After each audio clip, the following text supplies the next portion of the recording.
Hi, this is the Social Gelo with Angelo show. My name's Angelo. I'm a social scientist, surfer, martial artist, and a whole lot of other things. Coming to you live from Kasai City, Japan, the Social Gelo with Angelo show. What's up? I'm here with Frank. Oh God, here we go. Charmoli, Carmoli, Charmoli. Yes, Kind of sir. like Charizard, Charmoli. Kind of a Pokemon, I guess. Sure. Frank's here to talk about real world self-defense. Look, a lot of martial artists talk about real worlds, the streets. No one really knows what those are. It's like a theoretical concept for most of these people. But Frank's actually had to use the stuff he's learned in martial arts and now teaches it. And he did it with a badge on his chest and a target on his back because he was in law enforcement. And now he teaches martial arts. So he's got a unique perspective on martial arts because of having to actually use it in a setting where it's the most dangerous and has the largest ramifications with a lot of red tape on what you can and cannot do. So that being said, I brought Frank on the show to talk about how he got into martial arts and what he's doing now with his martial arts journey. So as we get started, I guess my first question to you: what got you into martial arts? Like, when did you start doing martial arts?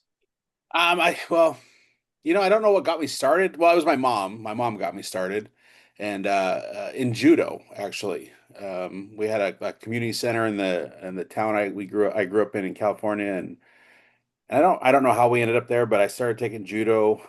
It was from a Japanese guy who didn't speak any English, but we all knew what to do. You know, he had a couple of assistant instructors, but we all knew what to do, and it was fun, man. I enjoyed it. I think I was like nine or 10, somewhere around there.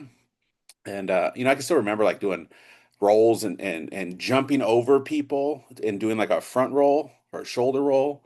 I can still remember that, and even though that was like 40 years ago or whatever. So, but I mean, why I started it, I have no idea. But my mom got me into judo, and it was a great experience.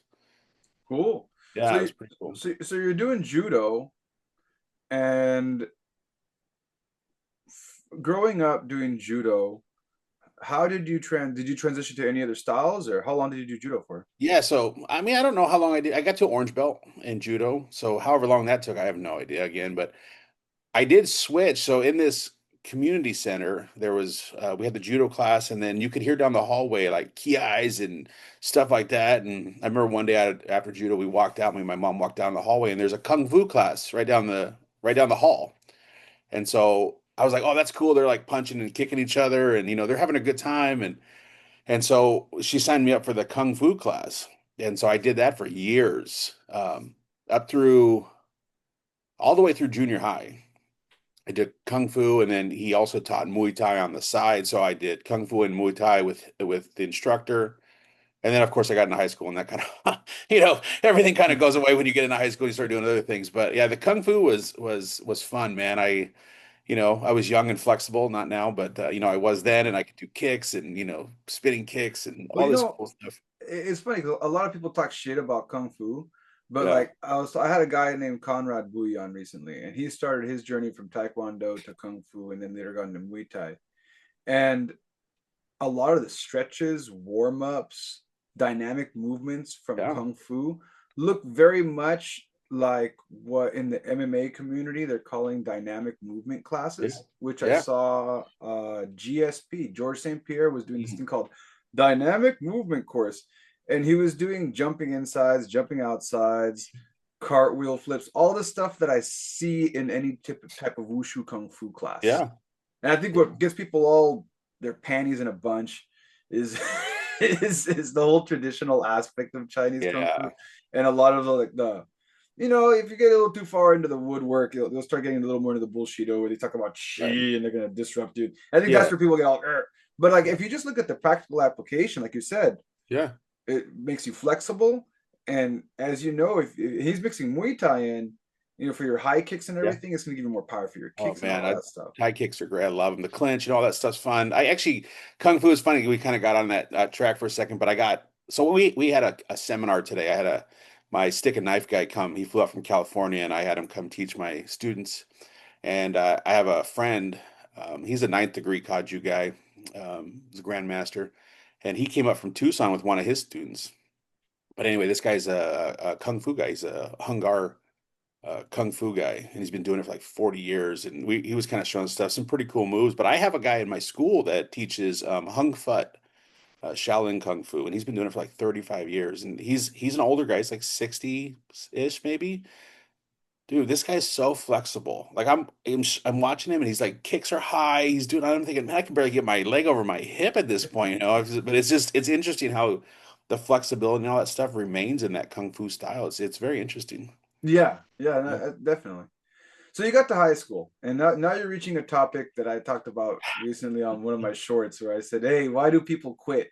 Why do people quit martial arts?" And I was like, "Life transitions, man. Like Yeah. I've interviewed over 100 people, and there's always a point where you're like, yeah, I got a life to live, and martial arts doesn't pay the bills, contrary to popular belief. It's Yeah.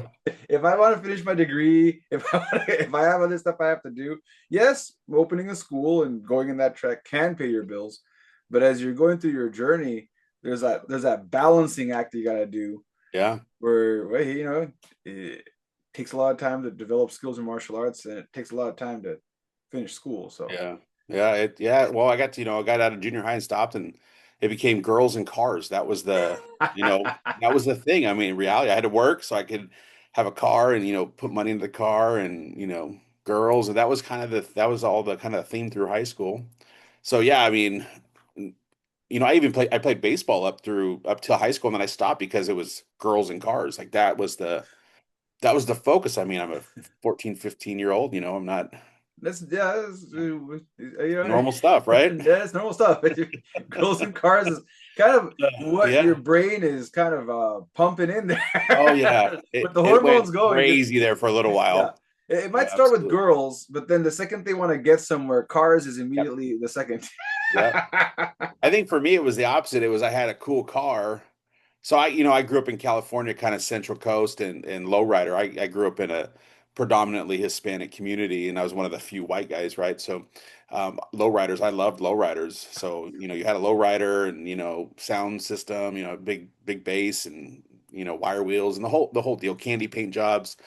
And so I got the cool car, and then I got the girls, that was kind of the flip-flop and There's a for flip me. flop. So yeah, it was the car first, then the girls, not necessarily the other way around. So, yeah. So you took a little break. Mhm. Girls and cars pulled you away from it. What brought you back in? So I went to the Marines right out of high school, and this was before like McMap and all that stuff. They still had the hand-to-hand combat courses and stuff like that, but McMap was something way down the road. So I kind of got into that. I'm gonna I was stop you real quick. Yeah, yeah. You said big. What was that? Big Mac?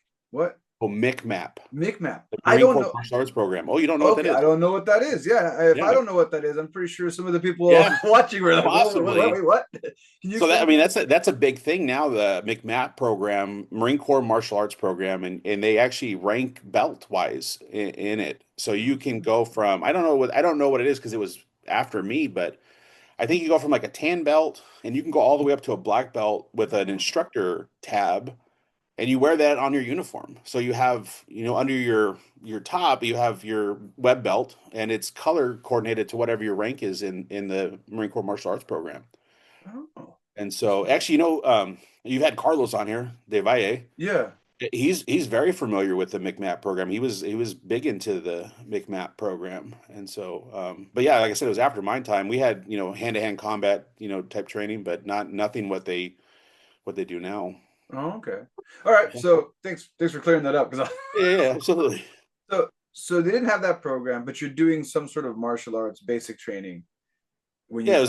it was all hand-to-hand combat. It's more real world, like if I'm combat zone, how do you kill somebody, or how do you not get killed, basically, and if you run out of ammo and you got to go hands on, like what do you do, so that was kind of the probably the jump back into kind of that stuff, And then, as I kept going on, as I got older, I got out of the Marines and I went into the Navy, and I started teaching infantry tactics to Navy personnel, because I was a CB, which is a construction unit, but it's also like I don't know, better lack of the term is it's kind of an infantry unit as well. So I started doing that, and then I became a police officer, and I really got into the hands-on stuff because you go hands-on a lot. I mean, people see it on the TV all the time, but it's a lot. You're going hands-on a lot with people, in all kinds of scenarios. So that kind of got me back into martial arts per se, but it's kind of morphed over the years a little bit. So, and I know there's like always a lot of talk between how like the military branches talk smack about each other, but it's interesting. So you went from the Marines, and then you enlisted into the Navy, transferred to Yeah. the Navy. How's that work? Because So I'm not a military person. So yeah, I'm just a civilian here. yeah, no worries. So yeah, I went in the Marines, and I actually blew my knee out on a run, and so they discharged me, and I had to go and get some rehab and stuff before I could go back. So then I went into the Navy.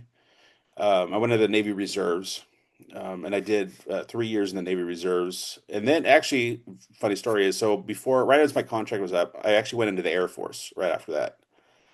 And Okay. so, because they had a program for reserve people, was kind of a special program that most branches don't have. So I went into that because I was already working as a police officer, a civilian cop. But then I got activated a couple times when I was in the Air Force for all the stuff that was happening over in Iraq and Afghanistan. So I got activated a couple times, and I will say this because um, stolen valor. I'm sure you know what that is, and I will never do that. But I I don't never know. I don't deployed. know. Oh, You you don't know what stole stolen a valor is? stolen valor. Okay, Yeah, stolen I valor. know what stolen So valor I never is. deployed out of the States Okay. ever in the 8 years that I was in the military. So when I got activated in the Air Force was twice. I did, I think, 18 months on active duty while a reservist. It was to backfill spots for the active duty guys that went over. So I did my 8 years, but I never left the States. Twice. He actually went in when I was in the Navy. It was 2001. So 9/11 I was in March, and then 9/11 happened. My unit got activated and I didn't go, which was weird. There was like 40 of us out of the unit didn't stay. And I was single, no kids, I wasn't married. I begged to go and they said no. For whatever reason, I don't know. And then when I went into the Air Force, I got activated twice again and never left. So I don't know why, but people will say, well, I was in the military and I did this, that, and the other. Yeah, I was in the military, but I never left the States ever. So All right. it is what it So is. yeah, Yeah. I guess there could be two. I try not to get political on my show, so Yeah. I'm gonna navigate some landmines on this Yeah. one. Yeah. Yeah. From one perspective, you can say that you got really lucky, especially considered it's easy Right. in retrospect from 2025, looking at Yeah. that whole campaign and where it's at now and what happened at the very end of Mhm. it. Some would say you got lucky. Yeah. If you wanted to see some action, that sucks. So like Yeah. Yeah. if you wanted some action and you wanted to serve your country in a more violent way, I guess, in a Yeah. more violent way, Maybe. then that sucks. Then you didn't Yeah. get the action and be in the front lines and go as far as you wanted to go. Yeah. And I'm gonna leave that right there and That's perfect. close up that can of worms before it That's gets all perfect. over the place. Yeah. Yeah. I So, was either divinely protected or just the luckiest guy you could be to not go. So yeah. so in between that, you got into law enforcement. I'm wondering, did you get into law enforcement on base or did you get into law enforcement off base? So off base. So well, Oh in wow. in the Air Force, I was actually a security forces. So I was a Air Force cop. Okay, so that's different from MP then. It's not an It's MP. kind of the It's same an thing, MP. just Yeah. different branches, different names. Okay. Okay. Um, Okay. but yeah, I started my law enforcement career in 2002, kind of in Central California, in the Bakersfield area. I won't say specifically where, but the Bakersfield area. On I started base. out there. No, and just off, just as a civilian. Oh, as a civilian. Okay, Yeah. so all right, because there's I've had people I've trained that ended Yeah. up in law enforcement. Sometimes they started on base, then they moved on. But you actually started in the regular off base as a civilian in the civilian law enforcement branch. So and you were active military at that time, or you were retired military, So I, or you were um, reserve military. So that at that, no, I was in the Navy Reserve at that time when Oh, I started okay. my law enforcement career. Okay. And then And I then left that. Good. before we go there, my question is why law enforcement? You know, I that's an interesting story to say the least. So That's I'll yeah. give I'll give the short Whatever version. doesn't get you in trouble. That's all. Yeah. That's all I gotta Well, say. nothing's gonna get me in trouble, I don't think. But the short version of the A story. long version's good too, man. Yeah, I'll leave some details out, I think. But Okay. so my dad went to prison before I was born. I was about 8 months. My mom was about 8 months pregnant, and so until I was about 16 or so, we used to go visit him every weekend. And we'd go, he was in Washington, he was in California, Washington, and then he finished out in Washington. But so up until I was about 16 years old, I basically grew up in the federal prison system. And we'd go every weekend and visit. And, I got pictures with the prison Santa and the bars and the whole deal, this, that, and the other deal. So I think that was just, I didn't want that life. Not that I was this angel as a teenager. Let's just not lie. None of us are really, but I didn't want that. I don't want to anyway. So I think that was kind of what projected me into law enforcement, and I was probably heading down a wrong path. And as I got close to graduating high school, and it was probably honestly military or prison. It was probably one or the other. And so I did the military. I mean, I never really got in a lot of trouble, but it was like you could just see the trajectory of life when you just kind of hang out with the wrong people and do the wrong things. You just kind of know where it's going. So it's like, well, okay, how do I switch this? So I went to the military with the thought process of being a cop after, and because I knew some cops and it seemed like fun. It seemed like, hey, I'm gonna get to drive 200 miles an hour and this, that, and all this cool stuff, right? And so I think that was kind of the ultimate trajectory is I didn't want to do what my dad did, and kind of be like that. So I mean, he did, I don't know what it was, 17 years, 18 years total.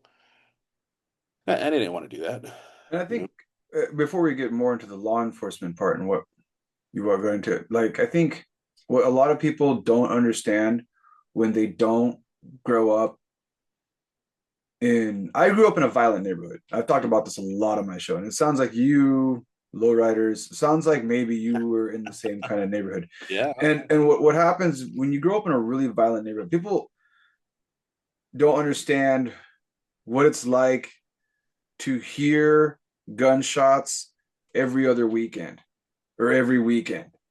And then it becomes normal to you. And then another weird thing that happens in the US is maybe you're going through this and someone maybe only my cousins grew up in a neighboring county in a nicer neighborhood with a neighborhood watch, and they thought I was lying when I said it was happening because Yeah. it was only like maybe 10 miles away, and within a 10-mile demographic, Yeah. It changes. suddenly you don't have, they're like, well, when we went over to your house, it looked pretty nice. I'm like, you guys, first of all, y'all never visited me. Second of all, second of all, y'all Draw a weren't, picture. That's it, yeah, man. y'all weren't spending the night either. Like, Yeah. you act like things are so good, things are so great. Why didn't you hang out more? So like, Yeah.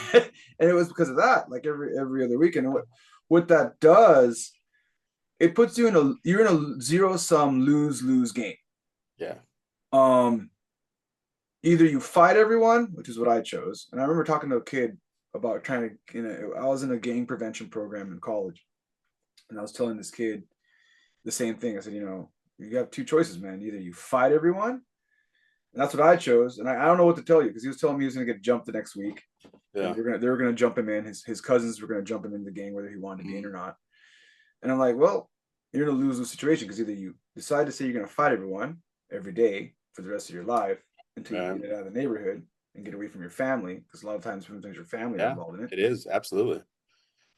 Or you join and try to mitigate the damage and try to stay outside of the crimes that will get you caught. And either way you're No fucked. win. Either way you're fucked because there's really there's no gray. And people always say, oh, you can just choose to do the right thing. Like I'll tell you right now, my trajectory was my parents were like, don't, you can't, no friends, no friends. You stay in the house.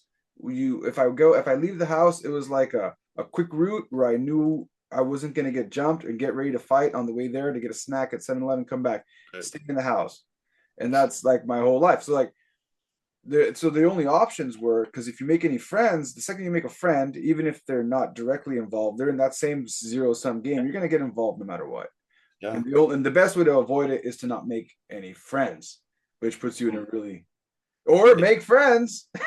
It's funny because kind of similar, but so I obviously had a single mom, and she worked a lot, and so I don't know if you heard the term latchkey kid. So I walked myself to elementary school, walked myself home, and I think probably every friend I had all the way through high school was involved in a gang some way or another. I was never a gang member. I never joined a gang. Everybody I knew was a gang member. Mm-hmm.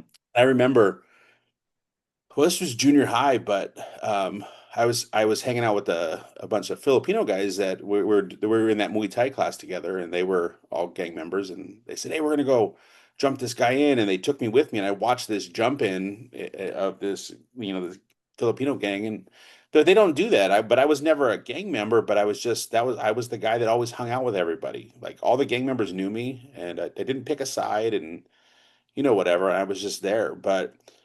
And I think it was probably weird because I was the only white kid. I was like, it's kind of weird because you're like, I lived in apartments my entire life pretty much until, I think I got out of the military. I think it was right after my mom bought a house while I was either right before I left or right when I got in the military.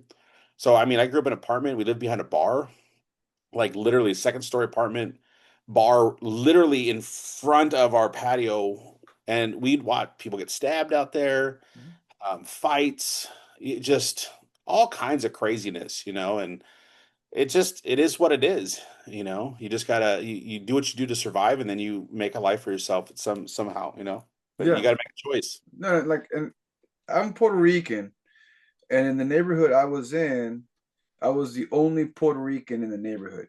Hmm. Puerto Ricans are big in the East Coast, but in California there wasn't that. So my Yeah. family was the only family of Puerto Ricans in the neighborhood. So the gangs were split up, as you know, by races. The white gang was in a severe decline and losing very quickly. They were in a severe decline in by the Yeah. 90s, and the most of the neo Nazis were being chased out of the neighborhood at that point Yeah. by the neighboring Crips. So like, but this is what's happening, right? You're Yeah. living a normal life, Yeah. and I think this is where when I see people talk about the streets in martial arts, this is where I kind of I start scratching my head because like, and this is why we're having this conversation, because I think a lot Yeah. of people talk, and I said in the very beginning, people talk about the streets as a theoretical concept. Yeah. And when I'm talking about the streets, I'm not talking about it as a theoretical concept. Like I'm talking about like something, and I'm trying to be all tough here. Like I live the Yeah. streets, and it's not, to me, it's not something to be proud of. If you actually had, it's very similar to, and I heard Joe Rogan talked about this from a theoretical concept. It's like living in a war zone. It's funny when Joe Rogan says, it's like, oh, Joe Rogan knows what he's talking about. Joe Rogan didn't live in that neighborhood either. He talks about how he lived a pretty nice life for Yeah. most of it. Yeah. So like, but he talks about how, imagine, I'm not, for me, I don't have to imagine that, like as a kid and you as a kid, when you grow up in a violent environment and you see violence every day, it's just like an everyday thing. It's Hmm. not something that you want to get into. It's not something you want to try. It's not something, it's the opposite of it. And I mentioned this earlier, like I was watching, the first time I saw UFC, it reminded me of my neighborhood. I'm like, I don't want to fucking do that. Like, Yeah. why? I was like Yeah. 13, 14, taking doing some karate, not classes because my parents couldn't afford it. And my parents were inherently against violence because of that. Yeah. They didn't want me Yeah. doing martial arts because they knew it doesn't end in a fist fight. It ends in you being jumped, shot, or stabbed. So Yeah. their solution, my dad was like, don't take shit from anyone, but at the same time, don't be getting into fights. Like, don't Yeah. advertise that you can fight. Don't tell anyone you can fight. Keep that a secret. Get to the house. Stay out of trouble. So like, it wasn't something. When I saw the first UFC, I was thinking like, why? why would I sign up? Like I have no choice right now. But and Right. I see that kind of stuff where guys Yeah. is in full mount pounding the fuck out of someone, but there is no referee. So it Nope. really doesn't stop till the cops show up, slam that guy on the pavement, arrest everyone, and maybe one Right. guy goes away in the morgue and the other guy gets a bunch of fucking time in prison. Yeah. So like to me, that's what it looked like. And I was like, Fair, fuck, yeah, fair. fuck that. I don't want to do MMA. Which is funny. Like years later, I end up doing MMA. Yeah, no, I you was do. like, Yeah, yeah, right, yeah. No, it's fun. Yeah, it's like, yeah, it's a yeah, sport. It's a yeah, sport. yeah. It's nice. There's a Totally referee. different. There's a Yeah. referee. I will say though, I don't, I was a '70s baby, so, but I was, I grew up '80s and '90s, or obviously early '90s, but, I think it's a lot different now. Like, I would watch fights, gang fights, two gang members, whatever, two people, just to say two people, and they would fight. They would fight. Somebody would get knocked out or hurt, and then that was the end of it. I mean, obviously there was times where, guns were pulled out or knives were pulled out or whatever, but usually it was like we're just gonna beat the crap out of each other. And if I beat you, I'm the winner, and then we're gonna go on with our lives, and you're not gonna come back and try and get me later. I mean, obviously it's evolved from that. Now that's all that happens. Yeah, no, that's all that Somebody have to happens. come back with 20 guys and shoot you. I mean, Yeah. unfortunately that's the reality, but it So there wasn't really was like that much back so, then. and then for you, like someone from law enforcement from that generation. So I'm coming in a little later. I was born in the '80s. I'm in that cusp between Gen X and millennial, and people throw that label at me. I really don't care. Yeah, right. But I know that I grew up on Ninja Turtles, and then around '90s. Love Ninja Turtles, man. Yeah, right. Yeah, awesome show. If you don't know what Ninja Turtles are, geez, look it up. Gotta find So, out. so by the '90s, the older generation was talking about that kind of stuff about how, hey, getting in a fist fight was no big deal. Yeah. But I know I was a little kid. By the time I'm in the '90s, I'm 82, so I'm like 8 or 9 as the '90s begins. Mm-hmm. And when the '90s began, what I saw happening was just all kinds of shit. I remember my neighbor gets into a scrap with a local gang member, and my neighbor is one of those redneck guys that goes hunt. Even though we were in California, he Yeah. would take these pilgrimages to go hunting.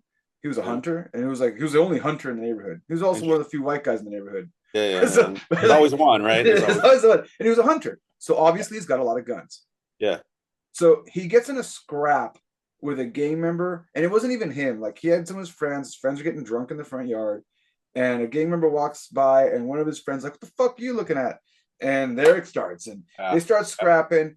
And then as they start scrapping, the gang member loses the fight. Okay. Right. So the gang member is the one who looked at the guy and said, "What the fuck are you looking at?" Yeah. And then the guys, "What the fuck are you?" And it was the whole "what the fuck are you looking at?" Yep. Cliche of mine. Whenever you hear that, your ears perk up. You look up and you start wondering if guns get pulled out. Yeah. I'm running into the house. So the guns didn't get pulled out. They finished their little scrap. I'm sitting there with my little brother. He's like, how old is he? He's 2 or 3. And we're sitting in the front yard just hanging out, and this happens. And they go. And like maybe 5 minutes later, I see a car pulling around, and by the time it starts happening, it happens so fast. I start the windows roll down, they start shooting.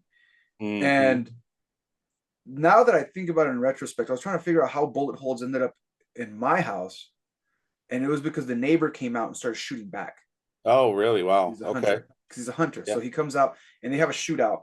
And I just remember it happened like in split seconds. I just know the second I heard the hip hop music and the car slow down with the tinted windows, like, fuck. And I grabbed my brother and I dived down onto the ground and the bullets start flying. I'm like, shit, like, I'm holding on. And I'm like, dude, I'm like under 12. So like, and then later I'm like, oh, the gang members shot at us. And then I thought about it later. I'm like, wait a second, no, the gang members didn't shoot at us. My neighbor shot at the gang members. He didn't know what he was doing. My neighbor shot at the gang members at a moving car and forgot that his neighbor is in the front yard with a 2-year-old. Yeah. Wow, man. So like, you got lucky. I got lucky. We all got lucky. We all laughed. It was to give you an idea of when you're living it in the moment. Like you look at it now as an adult, you're like, holy fuck. But like when it happened in the moment, we were laughing. Ha ha ha. Neighbor's crazy. Oh, that was pretty dumb. Cops showed up. Me and my dad, when the cops showed up, Like that Yep. was I don't know. rule I didn't number see two. anything. Rule Yeah. number two. I didn't see anything. Yeah. Which is always hard when you're a cop. Like, what happened? You're like, I didn't see anything. Oh, you saw something. What happened, man? Not a Yeah. damn thing. Not a damn thing. They're like, what do you see? I heard shooting. Yeah. When the cops, they're like, I'm 12. I'm there with my little brother, and then my dad starts faking that he can't speak English very well. Oh, nice. Yeah. It's- No habla inglés. yeah, Yeah. I get it, and man. that was like rule number two of living in that environment is you don't let off, you don't want to come off as someone who gave the cops information because you got to live there, and It hasn't there's changed. a lot of them. So yeah. So now It hasn't changed at all. now that we went down that rabbit hole, Yeah. but Well, I think it was talking worth about diving into it though. Yeah, talking about a drive-by story though, real quick. Not me personally, but my mom was at the DMV, and there was some gang members in there. I know the story later on, but there were some gang members in from the next city over, and some other ones come by, and they drive by the DMV, and they just lit the DMV up. And my mom was in there, and I mean, my mom's 50s or whatever she was, and some guy pushed her into the bathroom because bullets are just flying through the DMV, and I'm thinking, there's my mom's this old white lady, and she's in this drive-by at the DMV. But yeah, I mean, that's it. It's just it is what it is. But And anyway, again, that's my drive-by story. but So still, like as a kid, and yeah. again, this is and the main thread. We're going to talk about why, but this is a big reason on the why.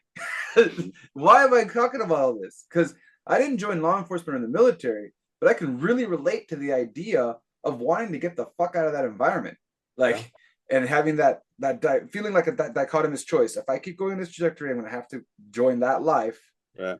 or I get the hell out of here. However that is, whether it's military, I join a different gang. I joined the blue. I joined the blue. Right. I joined a part that I know is not going to be involved in the shit that's happening in the street right now. And that's why I don't think people process that enough. I think martial artists love to throw out that street thing a lot out there. Yeah. And to me personally, it's nothing that I wear as a badge of honor. Like as a kid, you come home to find out that your mom almost got shot at the DMV because of a shitty environment that you're living in. And I think as a kid, you don't like I said, I processed it so weird. Me and my dad laughed, ha ha ha, because no one got killed. And no one got killed in that situation. We all got lucky, so we can all ha ha ha it. Yeah. But we didn't really process it as, well, other people aren't living this life. Because it's the only life you know. And I think that's the other part about that environment.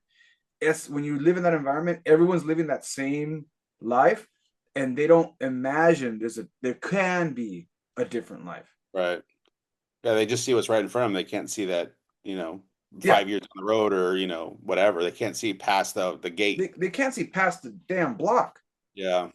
Yeah, So that's true. And I always tell people, like, they say, you live in, I go back to my neighborhood. I still have my family in that neighborhood, right? It's gotten better. It's not as bad as it used to be. I think the 90s, a lot of new laws passed between 90s and 2000. And I'm sure as law enforcement, some of these things in California. One of them was the 2-man law. No more than 2 affiliated gang members can be together, and they can't gather. They used to be able to gather in groups of 5 or 10.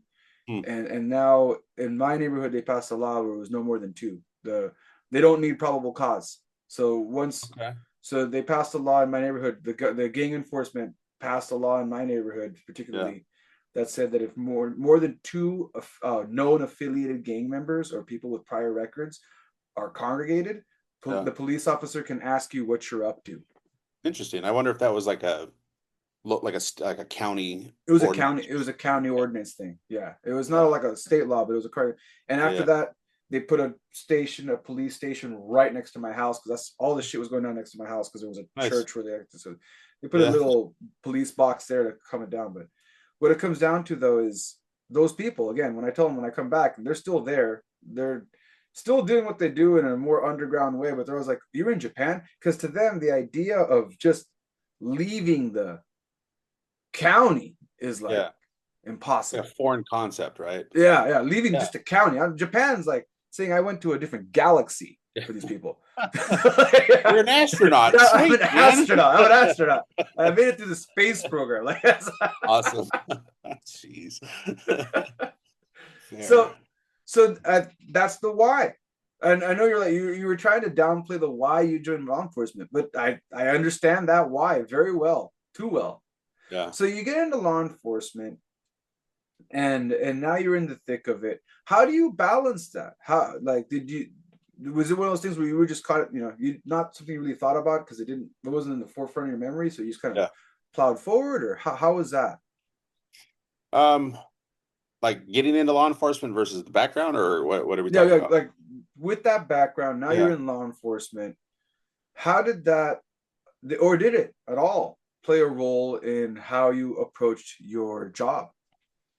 Um, I don't know if it affected how I approached the job. I mean, I think if you talk to any cop and they're really honest, if they're really honest, almost every cop that gets their badge for the first time, they call them badge heavy. Like you become badge heavy. Everybody gets a ticket. Everybody gets arrested. You're just a jerk because you can do it, and I think if cops are honest, they're really that's how it is. We just it's like so I guess coming from a background, of low income and, never had money or never had any authority or power, whatever you want to call it, right? You get that badge, you're like, you're getting a ticket. Oh, you're getting a ticket. Everybody's getting a ticket. It's like You're like like you're Oprah. yeah, Yeah, the right. Oprah, You get a ticket. You're going to look jail. under your Everybody's going chair, to right? jail. It's like a Yeah. good old time, right? But as you so I think, but then you start realizing and life comes into you start seeing life again, like, okay, well, I remember when I was a kid and I'd get pulled over and the cop wasn't just a dickhead. He was nice and he was understanding and then so after you kind of get past that first year, or so, you start going, why am I a jerk? Like, why am I the dick, right? And then you start becoming human again. And I really think if most cops would, if they're honest with themselves, they would say, yeah, that's probably reality. Some never get out of that. And then I was more like, then I stopped getting into like, I just wanted to write tickets and, just arrest for stupid stuff. It was like, I really kind of do want to make a difference. And so let's go for the real bad guys. Like if you're like a real scumbag, like those are the guys I want to go after. Not, Aunt Aunt Judy that's driving, 57 and a 55. She don't need a ticket, or the abuelita that's, selling tamales on the side of the road, like leave her alone. She's trying to make some money, You go after the guy that's trying to kill people or, do bad stuff. Those are the guys you go after. Leave those people alone. I saw that where they'd go after the people with the carts, on the bikes, and they would, ring the bell and they'd have ice cream or they'd have those little circle chips, the Mexican circle chips, you put the hot sauce. And I can't remember what they're called or the street corn, and they would always be like, oh, you don't have a permit. Leave them alone, man. Like, you're not going to die from some street corn. Calm down. Like, they cook. Leave them alone. So I think after that year or so, of writing everybody a ticket and arresting everybody for every stupid thing you could arrest them for, it was like, all right, let's just go after the real bad people. And I think that was what it is. Because I mean, in reality, that's what my dad was. He was not a good guy, and that's why he ended up in prison for as long as he did. So I think that was kind of the shift. It was like experience. Well, now I got some kind of power or authority or whatever, and you're like, well, I'm going to be super cop, and then you're like, oh, I'm super dick, and now I'm not going to be that no more. So, but anyway, I think that's kind of the at least that's kind of my view of it, I think. How your process was, yeah. So somewhere in there, you started getting back into martial arts. Well, you Yeah. never really left because you were doing basic training in all the different agencies that you were working for. But in the middle of all that, where did you end up going back into the arts, and what style did you end up going to? So I think well what I got back into was I had a friend who's still a friend today, but he ran what they call the Sheriff's Activities League, and so they had a boxing program, and they taught martial arts, and it was in another town, like 3 towns over or whatever. And so he hired me to kind of run that program, the day to day, kind of manage the program, a couple hours every day, and so I ran that, and kind of got back into boxing, or got into boxing, and met this guy. His name's Butch. He was an older guy. He was a Golden Gloves guy. A lot of fights. He was an awesome dude, and so I kind of got in that. And I think I was in my early 20s then, and we actually had expedition, not expedition, exhibition. Exhibition, yeah. I don't know why I'm thinking expedition. Like I got a You're thinking about cars again. SUV. I don't. Yeah, again, you were saying cars. Girls and cars, man. Girls and So we cars. had an exhibition in the town, like a boxing exhibition.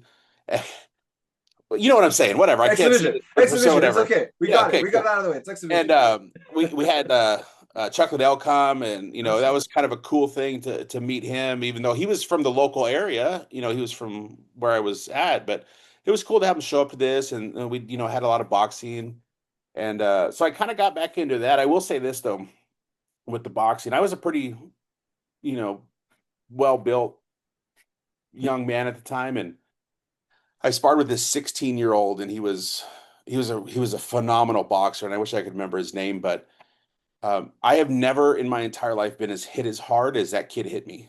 He hit me with I think a right hook, and my lights kind of went out. They flickered, and I was like, "Holy crap! This kid! I've never been hit that hard in my entire life." And so boxing's no joke. I mean, and people maybe make fun of it or whatever, but it's no joke. And this kid, 16-year-old, and I was in my 20s, and he rung my bell, man. So anyway, that kind of got me back into it. But we also, as a cop, we had a program. It was the LAPD Arrest and Control Program. So I worked for a guy. His name was Greg Dossie, and he was a sergeant, LAPD sergeant, retired, and he had started this arrest and control program, and he got guys like Judo Gene LaBelle and Benny Urquidez, and he got all these high-level martial artists and psychologists and doctors and all these things to get together, and they put this program together called the LAPD Arrest and Control Program, and basically it was from all these arts and stuff, what would work on the street.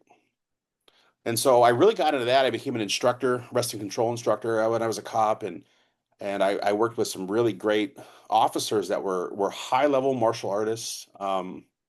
So anyway, that's kind of the boxing and the arrest and control is kind of what really got me back into, I guess, the martial arts in general.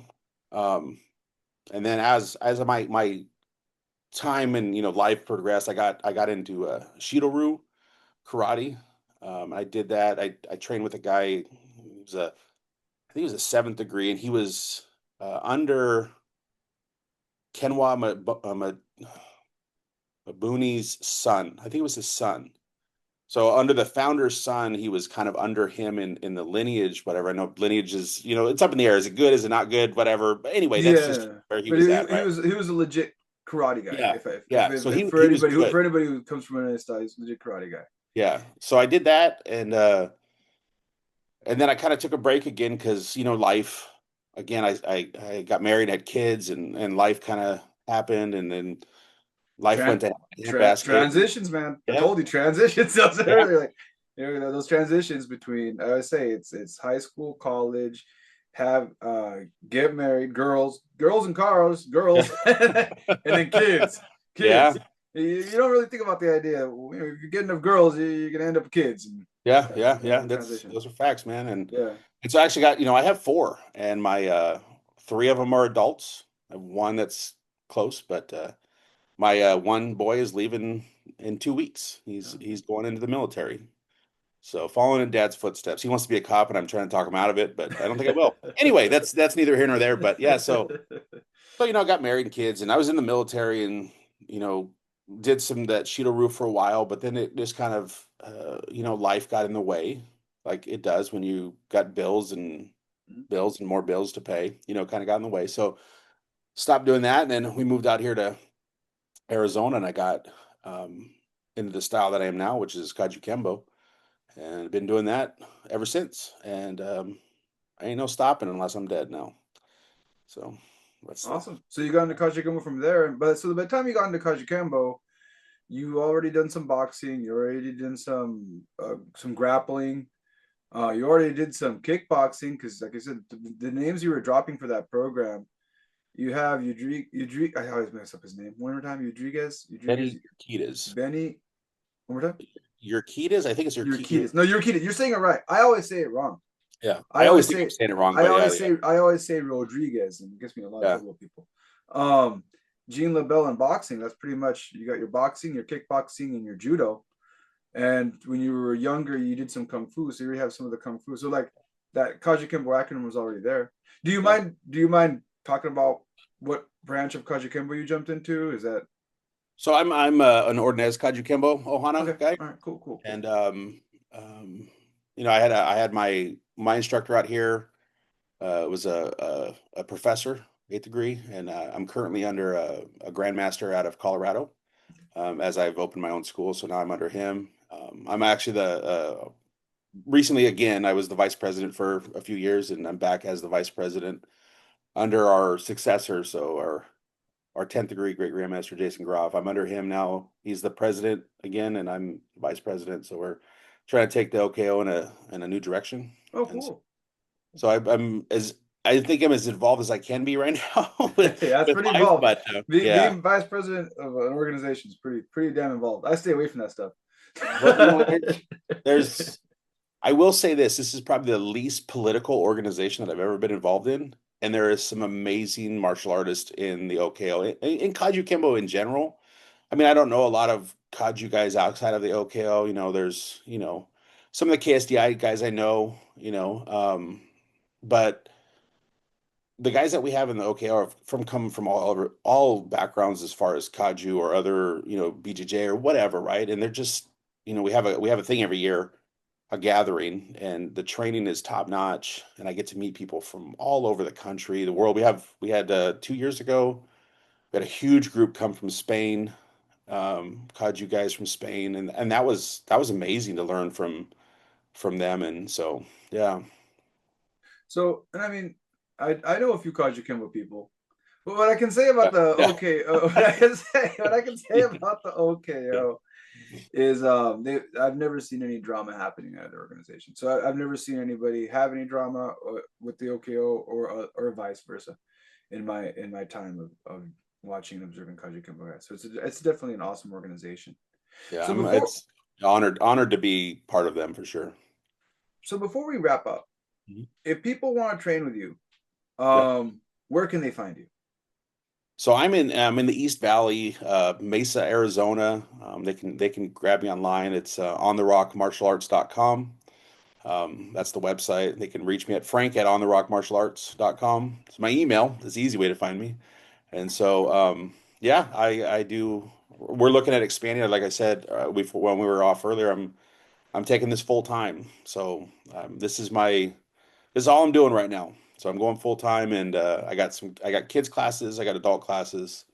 Like I said, we just had a seminar today with stick and knife, and I got an instructor out of California that's a good friend. I have a kung fu guy in my school. We're just going for it, man. I want to get Kaju out there. We actually have several guys out here. Honestly, I actually got a guy out here who's John Hackelman, one of John Hackelman's black belts. I think he's a 5th degree pit guy. He's an awesome dude. I met him at the pit when I went down to the MMA seminar that you hooked me up with. Got to train with John Hackelman, which was amazing.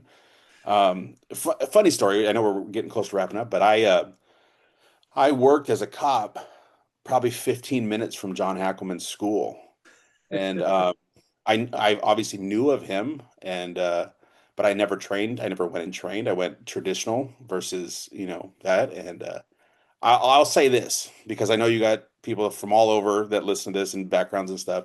If you can train with John Hackelman, go train with John Hackelman. He is a phenomenal instructor. Like I said, I've met a lot of instructors. Jason Groff, our successor, is a phenomenal instructor, a lot of years experience. Guys have, but John is a phenomenal instructor. And if you get the privilege to do the wheelbarrow up the hill, take it because it's a nightmare, but you'll be better off after you do it. I thought I was gonna die, but it was something for sure.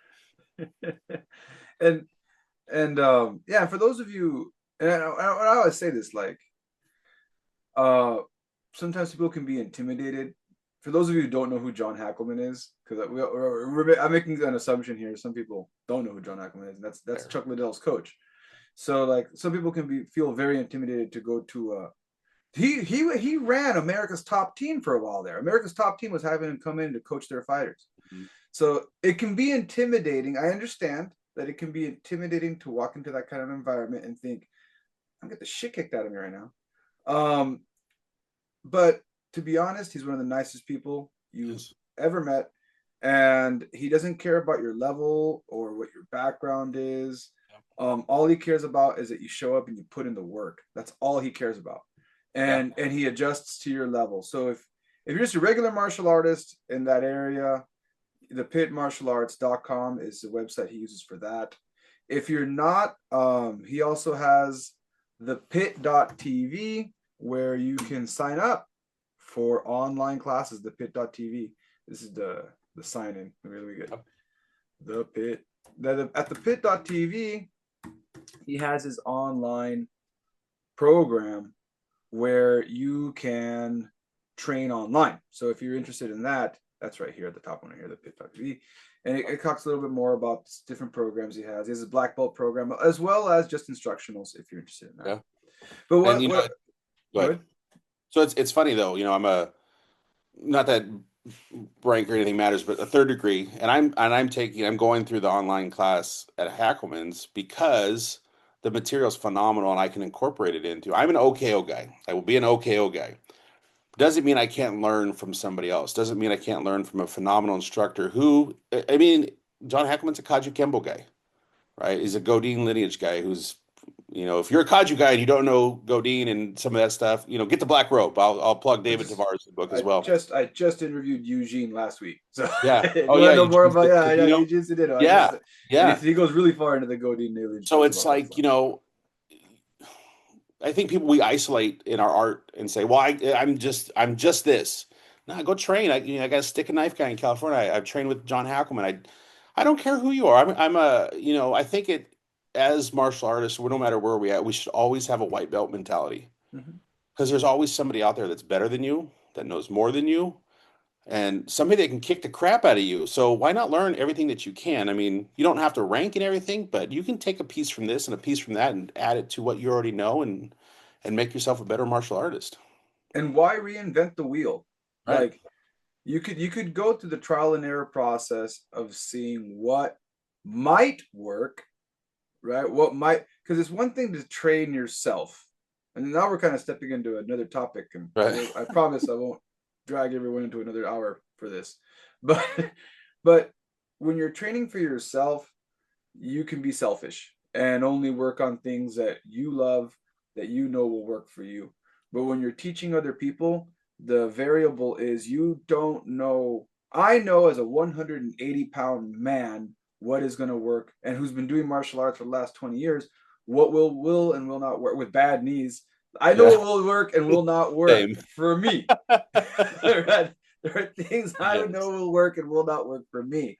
But I shouldn't build a curriculum around that because, first of all, my students have good knees. So you don't know what might work for someone else, which is why when you're teaching, it's good to experiment with stuff that maybe you wouldn't be able to do as well as you could, but maybe they can really benefit from it. And why reinvent the wheel? Why go through a trial and error process if you can turn to people who are already successful with their programs that can help you with that? So there's a little bit of a marketing tip there as well. 100%. 100% agree with you, man. Absolutely. Because I tell my students that, I teach them the techniques. You learn a curriculum to advance in the system, but you guys call them punch tricks, or I think punch tricks, right? To be honest, my instructor simplified it even more, and he just could punch number one, grab number one, punch, grab, defense. But I know that I've seen punch tricks, grab tricks being thrown out there a lot by the Imperato lineage. So we have like punch counters, grab arts, that just kind of stuff. Grab arts, I teach them stuff, and I tell them, you'll probably never use this entire technique. You got to learn it to promote the curriculum, but you might use, a parry and a hammer, and then you might end up with a technique from a different technique. You may not use the whole thing. You might not. So don't put yourself in a box and say, well, his body didn't move this way or her body didn't move this way, so why I couldn't finish the technique. Cool. Use something else that works. Don't get stuck in a box and say, I can only do this one way. And that goes back to training with other things too. So you got to have that. Your toolbox got to be full of all kinds of stuff. Yep. And there's nothing wrong with having more in your toolbox. is all I gotta say. Absolutely. Well, I want to thank everyone, and I want to start with Frank. No, yeah, I said it right. Yeah, Frank. Yeah, what it says on there is my real name, and I only get in trouble. For a second, I'm like, I've been calling this guy Frank the whole time. I really hope I had the very end take a look at your handle here. Like, oh boy. But yeah, so I want to say first, give a big thanks to Frank for taking time out of his weekend to come in here and share his martial arts story. And I hope all of you got something out of that. And also, at the end there, you saw a bunch of different websites. I throw the links in there, so if you look at the YouTube links, you're gonna see a link to Frank's program. You're gonna see a link to Hackman's program, and that'll all be in there for all of you. And one of these episodes, once a week, martial arts podcast. Check it out, and I'll see you next time.